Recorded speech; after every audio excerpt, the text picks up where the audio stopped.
King of Gods. By Fast Food Restaurant, Kabanata 37. Hamon sa pagraranggo. Sige, kikilos tayo gaya ng sinabi ng dalawang pangunahing hukom at pahihintulutan si Zhao Feng na lumahok. Ang pinuno ng sekta na si Zhao Tiankang ay tumingin ng kawili-wili kay Zhao Feng.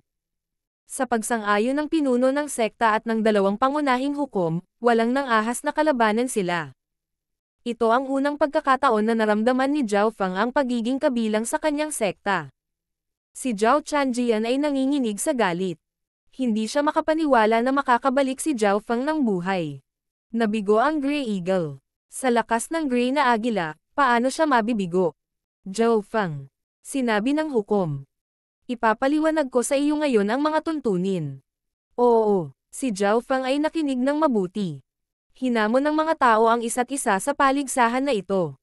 Ang unang round na spot challenge ay nang hamanin ng 50 panlabas na disipulo ang 50 panloob na disipulo. Kung nanalo sila kinuha nila ang mga lugar ng panloob na mga disipulo. Ang bawat panlabas na disipulo ay may 3 pagkakataon na hamanin ang isang tao. Kung natalo nila ang lahat ng 3 hamon ay mananatili silang mga panlabas na disipulo. Sa makatuwid, bago hamanin ng mga panlabas na disipulo ang sinuman, kailangan muna nilang tansyahin ang kanilang sariling lakas at piliin ang mas mahinang panloob na mga disipulo. Zhao Feng, dahil huli ka, mayroon ka lamang isang pagkakataon na hamanin ang isang tao. Mahigpit na sabi ng judge. Isang pagkakataon. Tumanggaw si Zhao Feng. Naiintindihan ko. Sa kanyang lakas, madali siyang maging isang panloob na disipulo.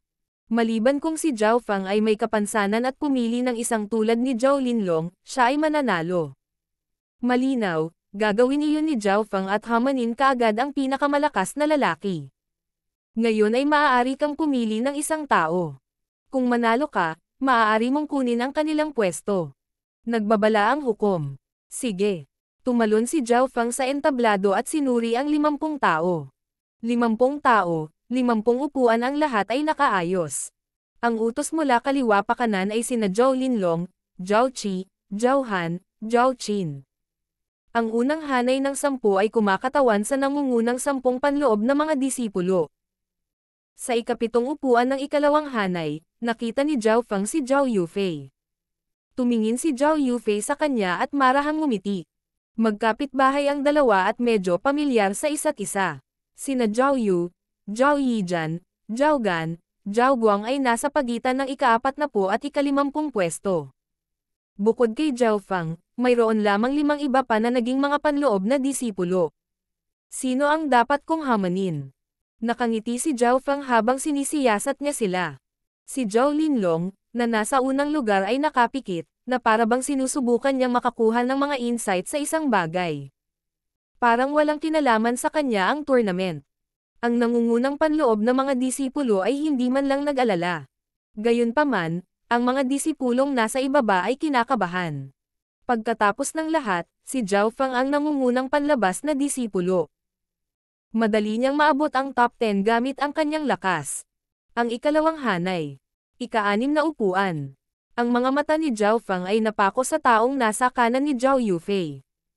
Bilang 16, Zhao Fei, mangyaring lumabas. Sabi ng judge. Si Zhao Fei ay 16 o 17 taong gulang. Siya ay may kultibasyon ng pinakamataas na ikatlong ranggo, ngunit ang kanyang aura ay hindi mas mahina kaysa sa mga cultivator sa ika-4 na ranggo. Bata, huwag mong isipin na matatalo mo ako dahil lang naabot mo ang ika-4 na ranggo. Kalmadong naglakad si Zhao Fei sa entablado. Hihihi, itong Zhao Fei ay medyo malakas. Sa kanyang block metal body, natalo niya ang 2 quasi-martial artist. Maaaring hindi umasenso si Zhao Feng ng ganoon kabilis. Sa mga tuntunin ng pagkapanalo, si Zhao Feng ay halatang may mas mataas na pagkakataon. Ngunit ang lakas ng kanyang mga kalaban ay hindi rin mahina, kaya ito ay magiging isang mahirap na laban. Metal Sand Palm. Gumamit lamang si Zhao Fei ng middle-ranked martial art. Ang pinsala ay mas mataas kaysa sa karamihan ng mataas na ranggo ng martial arts. Ito ay dahil ito ay sinanay sa pinakamataas na antas. Bahagyang naantig si Zhao Feng. Sa paligsahan sa panlabas na alagad, siya lamang ang nagsanay ng middle-ranked martial arts hanggang sa mataas na antas. Ang bagay ay, ang metal sand palm ni Zhao Fei ay umakma sa kanyang block metal body. Sa makatuwid, maaaring talunin ng palad na ito ang ice flowing sword ni Zhao Yijian. Ang lakas ni Zhao Fei ay hindi mas mahina kaysa sa mga quasi-martial artist ngayon. Ang ilan sa mga panloob na alagad ay tumango bilang pagsang-ayon. Flaming Metal Fist. Casual na sumuntok si Zhao Fang. Gumagamit siya ng core rank martial arts. Hindi lang iyon, wala siyang idinagdag na inner strength dito. Ang eksenang ito ay naging sanhi ng pagkagulat ng maraming tao. Ang hindi paggamit ng inner strength ay nangangahulugan na wala siyang kalamangan. Bata, huwag mong subukang maging mayabang. Huminga ng malalim si Zhao Fei at pinaikot ang block metal body at metal sand palm sa pinakamataas na antas. Sa simula ay hindi niya akalain na matatalo niya si Zhao Fang, kaunti lang ang kanyang nagagawa. Pero dahil sobrang yabang ng kalaban. Sa entablado, nagdikit ang dalawang figure at tumama ang kamao at palad sa isa't isa. Wasakin. Si Zhao Fei ay may mukha ng pagkaapurahan at kaligayahan. Ngunit ang katotohanan ay malupit. Pang! Sa ikalawang pagtama ng kanyang palad sa kamao, naramdaman niya ang sobrang lakas na nagpamanhid sa kanyang braso. Nagsimulang pawisan si Zhao Fei. Pakiramdam niya ay kasing lakas ng toro si Zhao Fang. Pong! Hindi man lang naintindihan ni Zhao Fei ang nangyayari at pinalipad siya. Isang galaw. Isang galaw lang ang kailangan ni Zhao Fang para matalo si Zhao Fei. Bagamat hindi nakakagulat na si Zhao Fang ang mananalo, ang manalo sa isang galaw ay hindi nahuhulaang. Nanalo siya sa pamamagitan ng paggamit ng core rank martial arts at hindi siya gumamit ng anumang inner strength. Natuto si Zhao Fang ng mataas na ranggo na body martial art. Zhao Fang, matagumpay ang hamon. Ikaw ay nasa 16 na ranggo sa ngayon. Para kay Zhao Fei, mayroon kang 3 pagkakataon na hamanin ang isang tao. Pahayag ng hukom. Matapos talunin si Zhao Fei, mahinahong naglakad si Zhao Fang patungo sa ika-6 na upuan ng pangalawang hanay. Nasa kaliwa niya si Zhao Yufei. Naabot na ng iyong metal wall technique ang hindi bababa sa 3 antas. Bahagyang nagulat si Zhao Yufei. Natutunan ni Zhao Fang ang kasanayang ito mula sa kanyang lolo. Ayon sa kanyang kaalaman, ang metal wall technique ay napakahirap sanayin. Sinabi ng kanyang lolo na sanayin lamang ito ni Zhao Fang sa 2 antas sa max. Ngunit mula sa pagganap ni Zhao Fang, ang kanyang metal wall technique ay umabot na sa 3 antas. Oo, ngumiti si Zhao Fang. Naabot na ng kanyang metal wall technique ang peak 4th level. Nagkaroon ng malaking pagkakaiba sa pagitan ng 3 at 4 na antas. Hindi man lang ginamit ni Zhao Fang ang kalahati ng kanyang lakas ng labanan si Zhao Fei. Sa entablado, nagpatuloy ang labanan. Ayon sa mga patakaran, nagkaroon ng isa pang pagkakataon si Zhao Fei na hamanin ang isang tao. Hindi nagtagal, matagumpay na natalo ni Zhao Fei ang isang tao at na-rank sa ika-26. Ang torneo ay naantala dahil si Zhao Fang ay pumasok sa kalagitnaan. Dahil mayroong 50 pwesto para sa panloob na mga disipulo at mayroong 51 isang tao ang naalis. Si Zhao Fang at ang 5 iba pang panlabas na disipulo ay naging mga panloob na disipulo. Natapos na ang spot challenge. Nagpakawala ng hininga ang judge at nagsimulang ideklara ang pagsisimula ng susunod na round. Tuloy-tuloy na sila sa pagraranggo ng paligsahan. Ayon sa balita noon, magkaiba ang gantimpala ng top 20, top 10 at top 3. Lalo na ang 3 nangungunang, maaari nilang piliin ang pinakamataas na ranggo ng martial arts. Dito lalo na nalipat si Zhao Fang.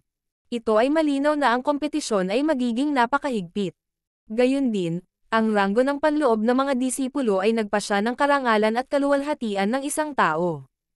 Lahat ng kabataan dito ay 18 pababa, at sila ay may pagnanais na manalo. Ang ibig sabihin ng pangalawang round ay pagraranggo ng paligsahan na kayong lahat ay may 3 pagkakataon na hamanin ang isang tao.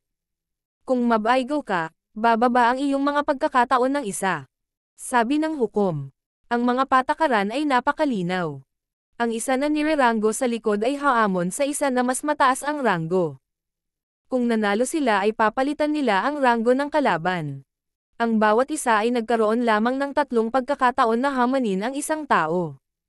Kung sila ay matagumpay, mayroon pa rin silang 3 pagkakataon, ngunit kung sila ay nabigo, ang kanilang mga pagkakataon ay nabawasan ng isa. Naiintindihan. Tumango ang 50 tao. Ang huling nireranggo ay hinamon muna ang iba. Una itong nagsimula sa ranggo ng 50. Gayunpaman, para sa mga nasa ibaba, napakasaya na nila sa pagiging isang panloob na disipulo at alam nila na wala silang pagkakataon na maabot ang 20 nangungunang. Sa makatuwid, walang maraming tao na humahamon sa iba sa pagitan ng ika-40 at ika-50 pwesto. Kung meron man, gusto lang nilang magpakitang gilas at nanalo sila ng mas mataas na ranggo kahit na wala silang nakuhang gantimpala. 40, 39, 38. Palapit ng palapit ang rankings. Nang umabot sa ika-20 hanggang ika-30 pwesto, lalong naging mabangis ang labanan. Ang mga tao tulad ni na Zhao Yu, Zhao Yijian ay nakarating na lahat sa top 30. Si Zhao Yijian ay umabot sa ika-12 at si Zhao Yu ay umabot sa ika-15. Sa pangkalahatan, ang nangungunang 20 panloob na disipulo ay may lakas ng quasi-martial artist. Sina Zhao Feng at Zhao Yufei ay parehong tunay na martial artist kaya walang nang-ahas na hamanin sila. Wala pang 10 disipulo ang nakarating sa ika-4 na ranggo ng martial path. Matapos makumpirma ang top 20, nagsimula silang makipagkompetensya para sa nangungunang 10. Hindi nagtagal, si Zhao Yufei na ang humamon ng isang tao. May hahamunin si Zhao Feng pagkatapos ng turn ni Zhao Yufei. Mayroong maraming nangungunang 10 panloob na disipulo na hindi umabot sa ika-4 na ranggo ng martial path. Nagpasya si Zhao Yufei na hamanin ang numero 6 at madali niyang naipanalo ang kanyang laban. Matapos maabot ang nangungunang 10, ibinigay ni Zhao Yufei ang kanyang pagkakataon na patuloy na hamanin ang isang tao. Sa ganitong paraan, may ililigtas pa rin niya ang kanyang 2 pagkakataon para sa susunod na 2 round. Bilang 16 na Zhao Feng, ikaw na. Sa sandaling ito, ipinahayag ng hukom. King of Gods, Kabanata 38. Hamon ni Zhao Han. Sa wakas ay si Zhao Feng na. Bilang nangungunang panlabas na alagad, sino ang kanyang hahamunin? Ang nangungunang 6 ay umabot na lahat sa ika-4 na ranggo. Naabot ni Zhao Linlong ang tuktok ng ika-5 ranggo, medyo mas mahusay kaysa kay Zhao Feng. Sa ilalim ng inaasahan ng karamihan, dahan-daw ang sinabi ni Zhao Feng. Pass. Ano? Nagpalipid siya. Ang pagbibigay ng iyong pagkakataon na hamanin ang isang tao sa round na ito ay nangangahulugan na mayroon ka na lamang 2 pagkakataon na natitira upang hamanin ang isang tao. Sabi ng judge na nagulat. Gayunpaman, sinabi ng mga patakaran na maaaring isuko ng naghahaman ang kanilang pagkakataon kung gusto nila. Malinaw na may mga plano si Zhao Feng nang magpas siya sa kanyang turn. Ang kanyang layunin ay ang nangungunang 3. Una pa lang ito sa 3 round, hindi niya kailangan na malaman ng lahat ang tunay niyang lakas.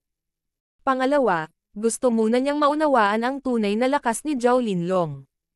Si Zhao Feng ay hindi nang ahas na tingnan ang nangungunang 3 dahil lahat sila ay umabot na sa ika-5 ranggo. Iniisip mo na dahil sumuko ka sa iyong pagkakataon, wala na akong pakinyan. Si Zhao Han, na nasa pangatlo, ay tumingin ng mapanokso kay Zhao Feng. Naramdaman din ni Zhao Feng ang kanyang pagkapuot. Bago ang paligsahan, sinabi sa kanya ni Zhao Han na babaliin niya ang kanyang braso, tulad ng ginawa ni Zhao Feng kay Zhao Yijian. Pagkaraan ng 10 araw, ang cultivation ni Zhao Han ay ganap na matatag, at maaari niyang panatilihing kontrolado ang kanyang inner strength.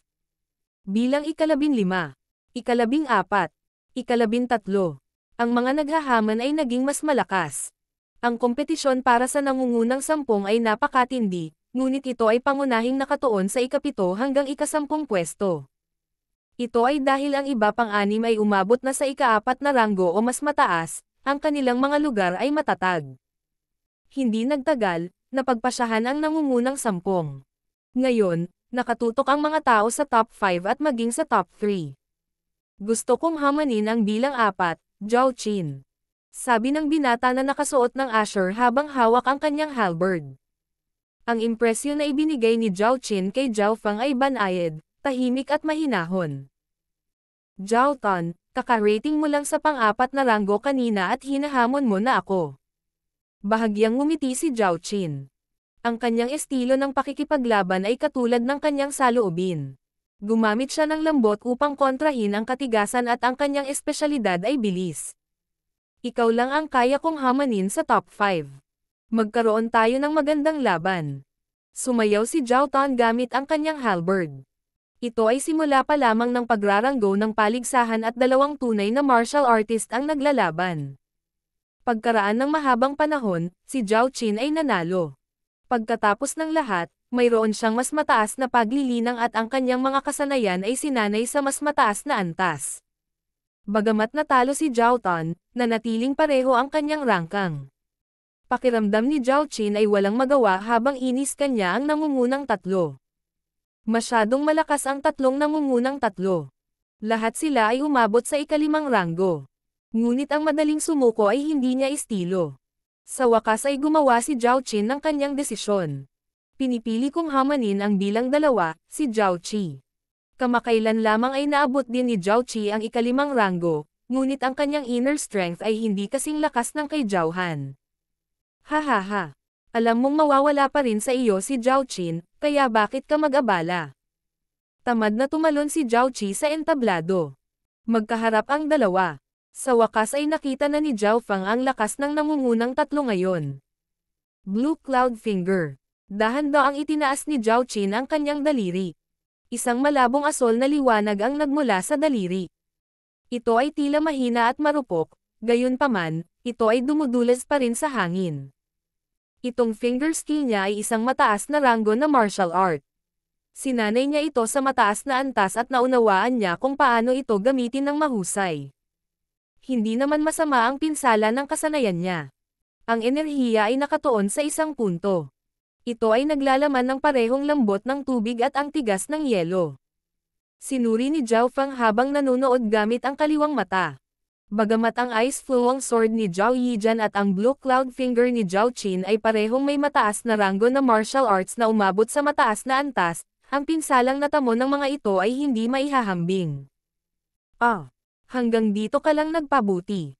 Tumunog ang tamad na boses ni Zhao Qi. Shua. Ang katawan ni Zhao Qi ay naging isang after-image habang umiiwas siya sa atake ni Zhao Qin. Hindi maganda. Minamaliit pa rin niya ang lakas ni Zhao Qi. Ang kakayahan ni Zhao Qi sa paggalaw ay umabot na sa mataas na antas. Bulalas ng mga alagad. Howling Sky Fist. Lumitaw si Zhao Qi sa likod ni Zhao Qin at sinuntok siya. Ang kanyang kamao ay natatakpan ng matangkad na pulang glow. Nang gumalaw ito sa himpapawid, nagdulot ito ng tunog na katulad ng kidlat. Ang kamao lamang na gumagalaw sa hangin ay naging sanhi ng panginginig ng eardrums ng ilang panloob na disipulo. Nakakasira ng husay ng kamao. Ang kasanayang ito ay walang katapusan na malapit sa isang pinakamataas na ranggo ng martial art, ito ay hindi mas masahol pa kaysa sa aking metal wall technique. Bahagyang nagulat si Zhao Fang. Blue clouds flying. Sigaw ni Zhao Qin habang diretso ang suntok. Kaagad, pinalipad siya at umubo siya ng dugo nang bumagsak siya sa lupa. Isang suntok lang ay nasugatan si Zhao Qin. Mapalad na gumamit siya ng lambot para kontrahin ang tigas, kahit sinong cultivator ay matatalo agad. Pampainit pa lang iyon. Walang pakialam na sabi ni Zhao Qi at muling umatake. Dahil sa kanyang pagganap, ang lahat ng mga alagad ay nag-ingat sa kanya.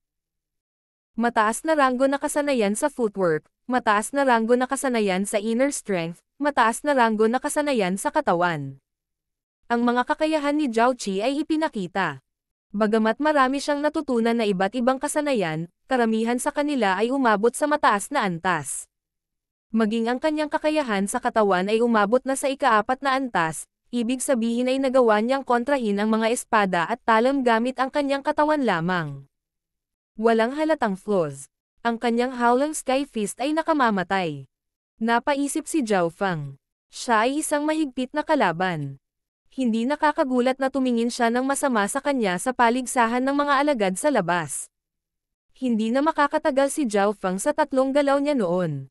Sa entablado. Pinaglalaroan lang ni Zhao Qi si Zhao Qin. Matapos makipagpalitan ng halos 20 suntok, si Zhao Qin ay huminga na at sumuko na. Alam ni Zhao Qin na maaari lamang siyang tumagal ng 20 galaw dahil si Zhao Qi ay nagiging madali sa kanya. Kung sinubukan ni Zhao Qi ang kanyang makakaya, maaari siyang manalo sa ilalim ng 3 hakbang. Walang sino man sa inyo ang may karapatang hamanin ang nangungunang 3. Sabi ni Zhao Qi habang casual na sumulyap kay Zhao Fang. Agad na naramdaman ni Zhao Fang na nabasa ang mga iniisip niya. Paano niya nalaman na hahamunin ni Zhao Fang ang nangungunang 3? Mula sa sitwasyon ngayon, ang pang-4 na pwesto na si Zhao Qin, ang ika-5 pwesto na si Zhao Tan, at ang ika-6 na pwesto na si Zhao Yufei ay tila walang anumang intensyon na subukang hamanin ang nangungunang 3. Pagkatapos ng turn ni Zhao Qin, turn na ni Zhao Han. Zhao Han. Maraming tao ang natuwa kay Zhao Han dahil siya ay kalaban para maging una. Ang paligsahan ay umabot na sa rurok. Maging si Zhao Qi ay may solemn na ekspresyon nang tumingin kay Zhao Han. Unang lugar lang ang walang ekspresyon na mukha ni Zhao Linlong. Ang mga mata ni Zhao Han ay dumaan sa pagitan ni na Zhao Qi at Zhao Linlong. Pangatlong pwesto siya, at 2 lang ang nasa harapan niya. Si Zhao Linlong, o Zhao Qi. Ang mga alagad ay umaasa. Magiging matinding laban kung pipiliin ni Zhao Han si Zhao Linlong o Zhao Qi. Gayunpaman, iba ang katotohanan. Matapos madaanan ng mga mata ni Zhao Han sina Zhao Linlong at Zhao Qi, nagsimula siyang tumingin sa pangalawang hanay sa halip. Nanginginig sa takot ang mga alagad sa ikalawang hanay. Ang unang hanay ay ang nangungunang 10 disipulo. Ang ikalawang hanay ay ang ika-11 hanggang ika-20 disipulo. Gusto kong hamanin.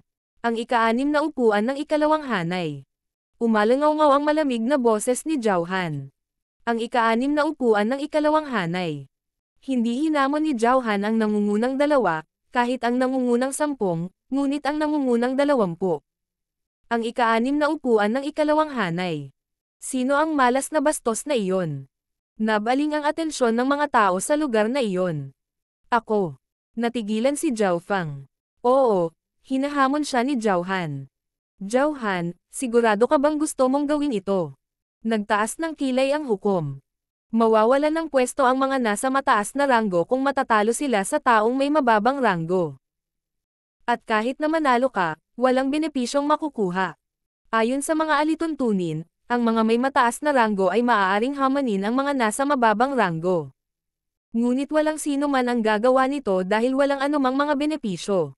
Sa halip, mawawala ang isa sa kanilang mga mapaghamong pagkakataon. Oo. Ang nakamamatay na mga mata ni Zhao Han ay nakatutok kay Zhao Fang.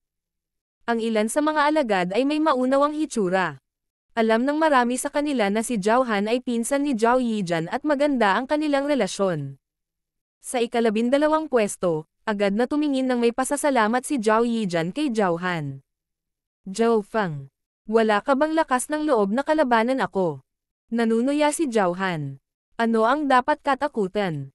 Si Zhao Fang ay nanatiling walang ekspresyon habang siya ay tumalon sa entablado.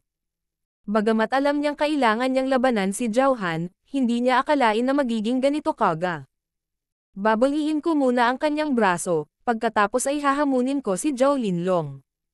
Nagplano si Zhao Han. Ang hamon ni Zhao Han kay Zhao Fang. Halata naman, naghihiganti siya para sa pinsan niya. Bagaman malakas si Zhao Fang, hindi pa rin siya kalaban ni Zhao Han. Maraming mga alagad ang nakikiramay o nagyayabang. Kahit na si Zhao Fang ay ang nangungunang panlabas na disipulo at siya ay isang tunay na martial artist, mayroon pa ring malaking agwat sa pagitan niya at ni Zhao Han. King of Gods, Kabanata 39. Hayaan kitang magkaroon ng 10 galaw sa entablado. Nagharap ang dalawang henyo na tunay na martial art. Ang isa sa kanila ay ang hari ng mga panlabas na disipulo, habang ang isa ay isang pinakamataas na baitang panloob na disipulo. Nagsimulang tumahimik ang mga nanonood. Bagamat hindi magbabago ang huling resulta, ito ay isang kapana-panabik na laban. Nagsimulang dumaloy ang malamig na inner strength mula kay Zhao Han. Nagdulot ito sa buong arena na lumamig at lumalamig. Bagamat ilang metro pa ang layo ni Zhao Fang, naramdaman niyang nagsimulang mag-freeze ang kanyang mga paa. Hindi ito ang kanyang imahinasyon, ang lamig talaga. Ang pinagmulan nito ay nagmula sa elemento ng inner strength ni Zhao Han. Ang lakas ng inner strength. Dahil naglalaman ito ng elemento ng yelo, ang kanyang inner strength ay mas malakas kaysa sa karamihan ng iba pang peak 5th rankers. Bulalas ng mas matandang henerasyon ng sekta ng Zhao. Tiyak, napakalakas ng inner strength ni Zhao Han. Gamit ang kalamangan na ito, natalo niya ang ikatlong pinakamalakas na inner disciple ng pamilya Zin na si Zintong sa isang galaw. Nakatatak na sa kanilang mga puso ang kanyang lakas. Ngayong ganap nang nakontrol ni Zhao Han ang kanyang magulong inner strength, mas nakakatakot siya. Nakahanap si Zhao Han ng isang mahiwagang tipak ng kristal ilang buwan na ang nakakaraan, na nagpapahintulot sa kanyang inner strength na umunlad ng husto. Napangiti ang isang matandang lalaki.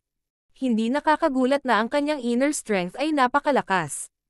Ang Azure Flower Continent ay puno ng mga mahiwagang bagay at lugar.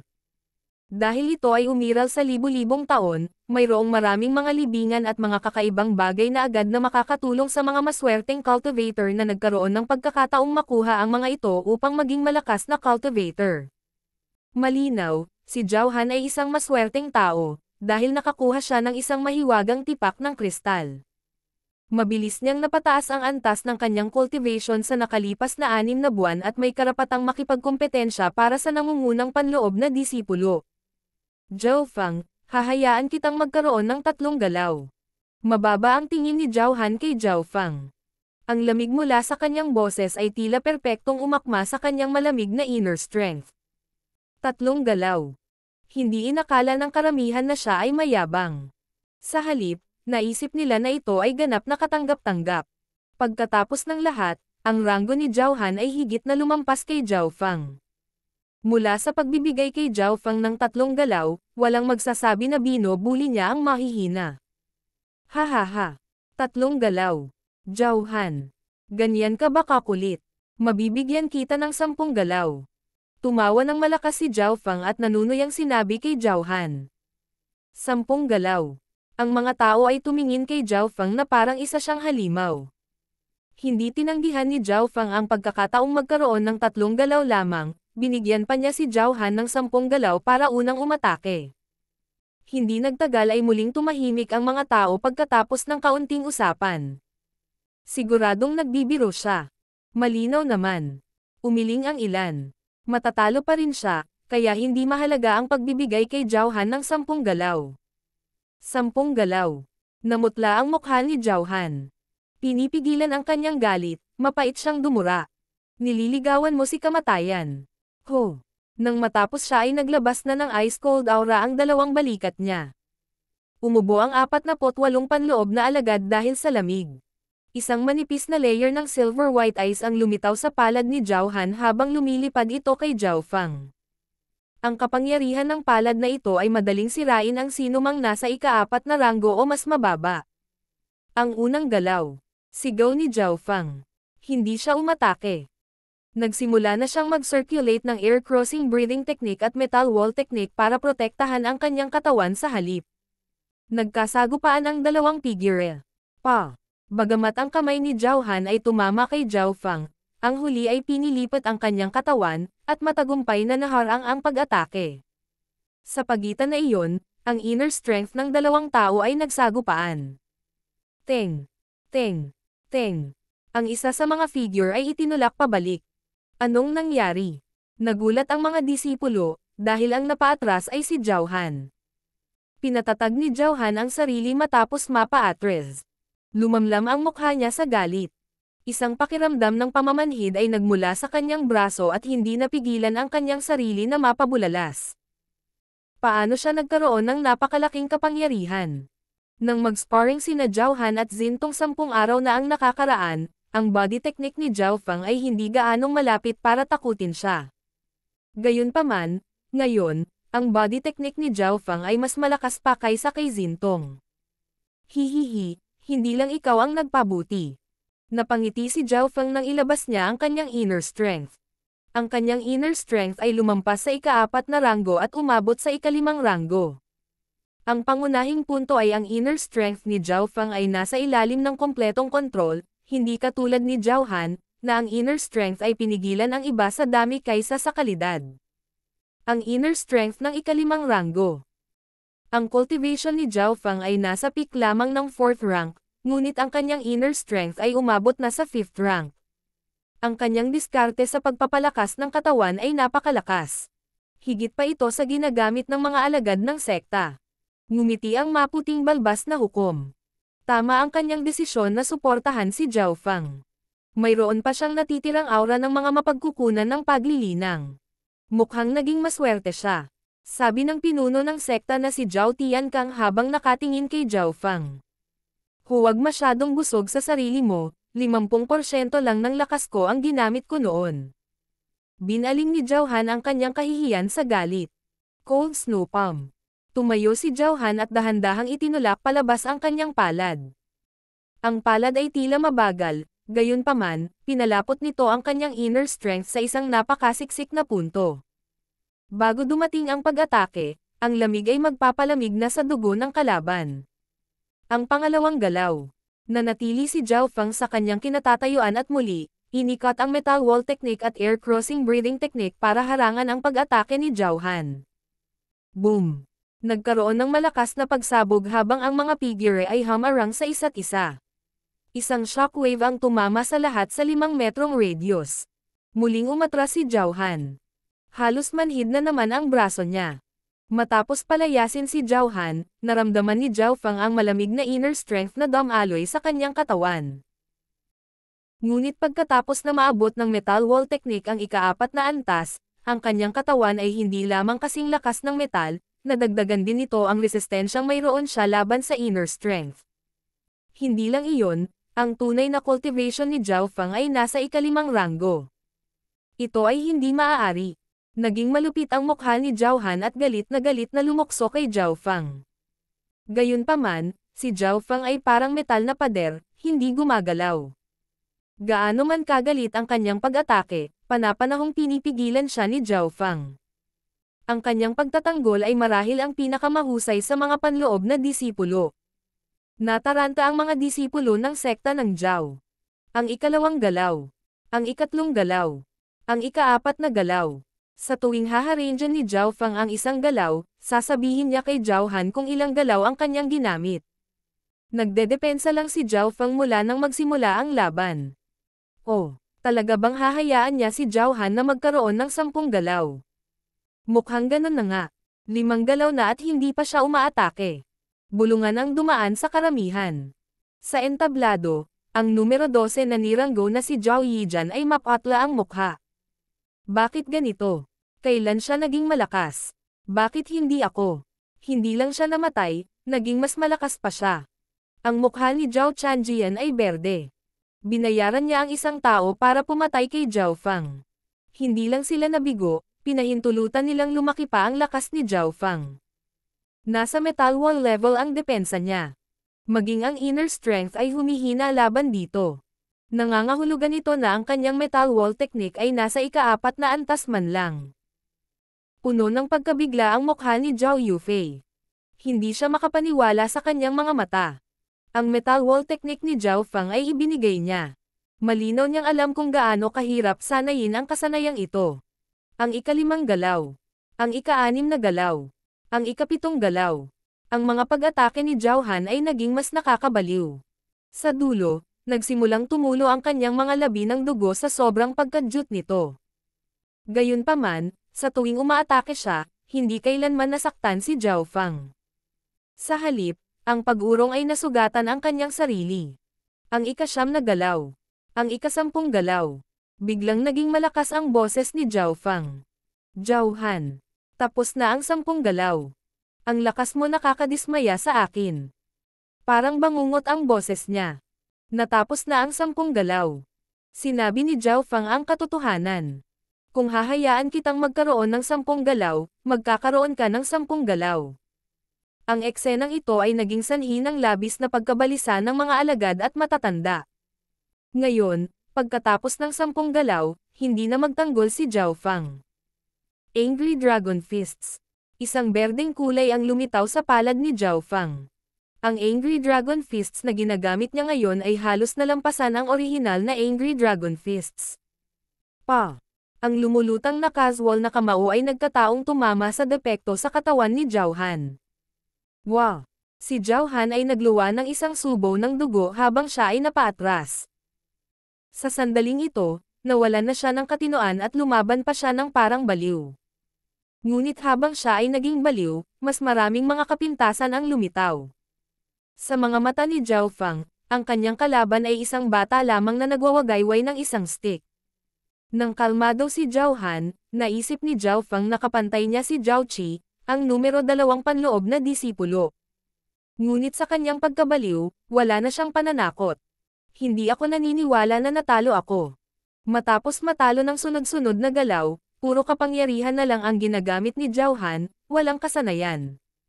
Hindi nagtagal, naiwasan ni Zhao Fang ang isa sa mga pag-atake ni Zhao Han at sa pagitan ng gap, si Zhao Fang ay natama ng sipa sa tiyan ni Zhao Han.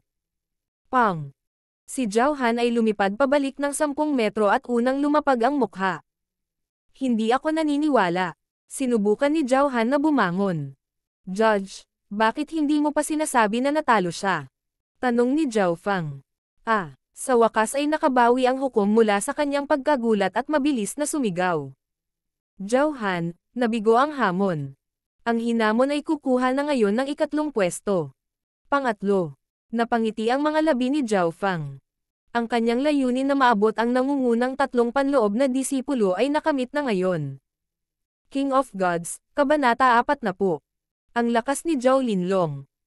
Kasabay ng anunsyo ng hukom, bumalik ang mga tao mula sa kanilang pagkatulala. Ang resulta ay hindi inaasahan. Bilang isang itim na kabayo, patuloy na pinamunuan ni Zhao Fang ang kanyang mga kalaban at lumikha ng mga himala. Ngayon ay natalo na niya ang 3 pinakamalakas na panloob na disipulo, si Zhao Han. Tumawa si Zhao Fang habang nakaupo sa 3 upuan ng unang row. Sa kanyang kanang bahagi ay si Zhao Qi, na nakatingin sa kanya na para bang unang beses niya itong nakita.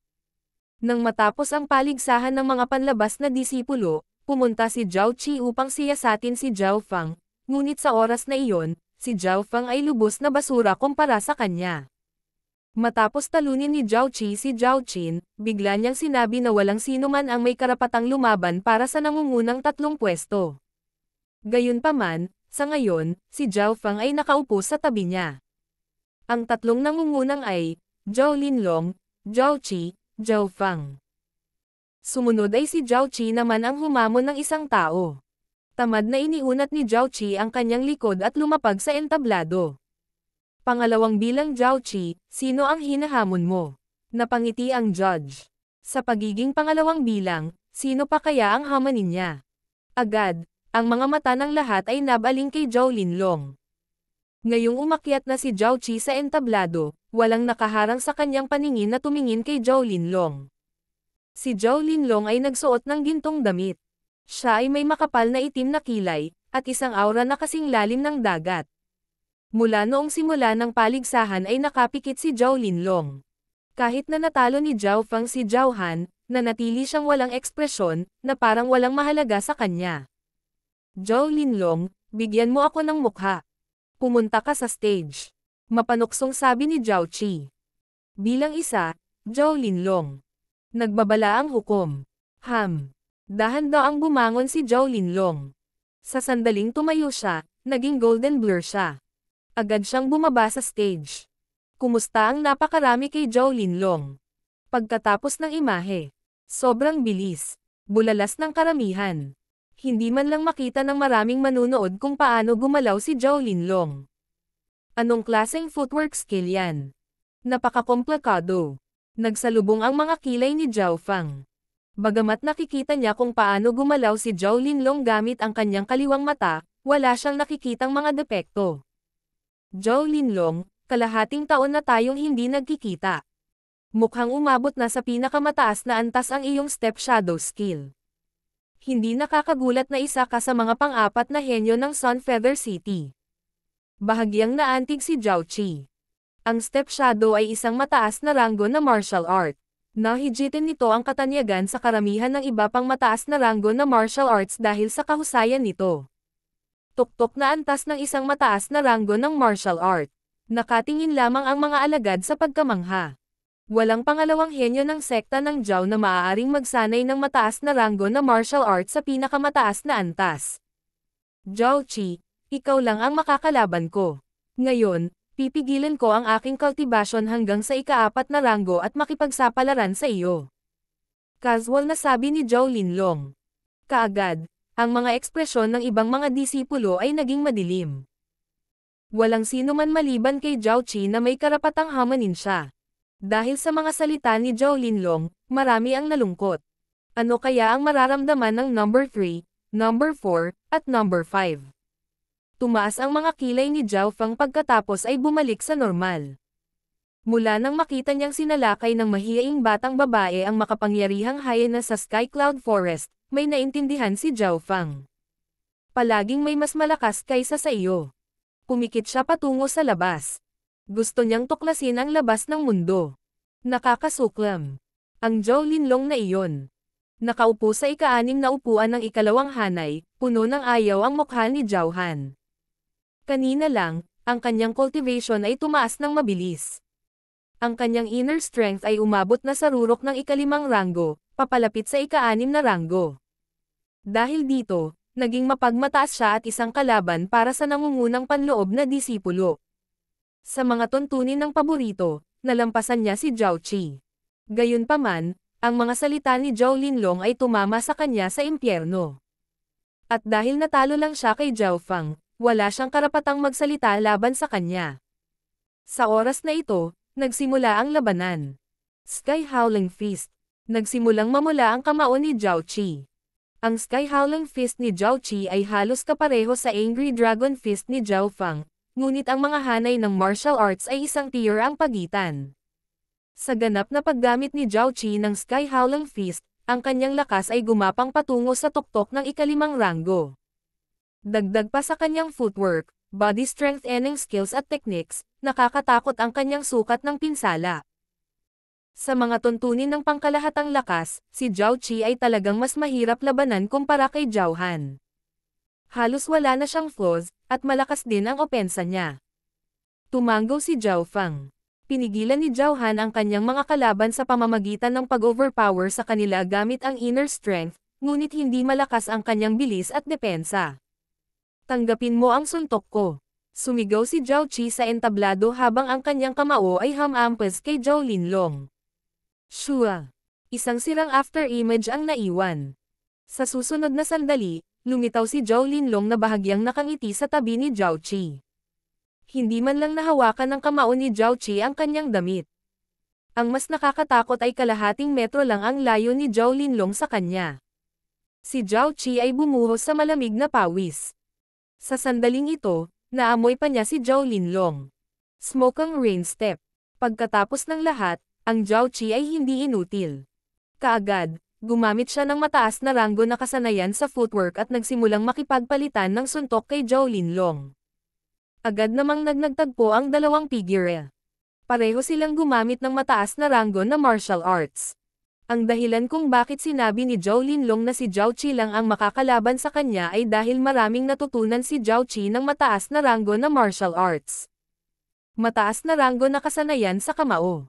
Mataas na ranggo ang kasanayan sa footwork. High-rank body strengthening technique. Lahat ng mga kasanayang ito ay sinanay sa mataas na antas. Patuloy na umaatake si Zhao Qi gamit ang mga kasanayang ito. Ngayon ang kanyang momentum ay nalampasan si Zhao Linlong. Kahit na ang kanyang momentum ay nalampasan si Zhao Linlong, si Zhao Qi ay napaatras pa rin. Pagkatapos makipagpalitan ng 20 suntok, patuloy siyang dinaig ni Zhao Linlong sa pamamagitan ng paglilinang sa ika-4 na ranggo lamang. Kusang loob kung matatalo ka. Bahagyang ngumiti si Zhao Linlong. Itinaas niya ang kanyang daliri at umikot-ikot ang isang purple asher aura. Shua! Ang thread lang ng inner strength ay nagpadala ng nakakatakot na aura. Spatial Cloud Finger. Ang daliring iyon ay tila nagbukas ng butas sa mga ulap. Iyan ay.